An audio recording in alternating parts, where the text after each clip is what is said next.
আসসালামু আলাইকুম বন্ধুরা, আজকে আমাদের মাঝে একটা আমার মাছের রাজ্যে ছোটোখাটো একটা ইনসিডেন্ট হয়ে গেছে।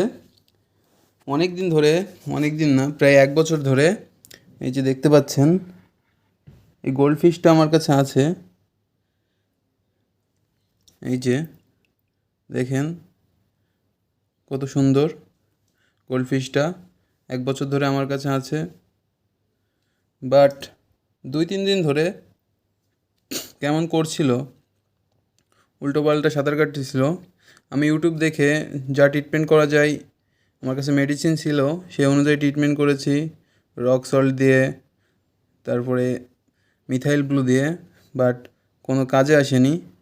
এই 3-4 দিন ধরে ট্রিটমেন্টের পরে আজকে হয়তো একটুখানি আগে মাছটা মারা গেছে।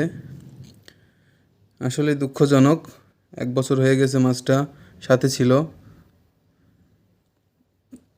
সবাই কমেন্টে অবশ্যই RIP লিখে দেবেন, আর দোয়া করবেন যেন আমার সব মাছ সুস্থ থাকে। আল্লাহ হাফেজ।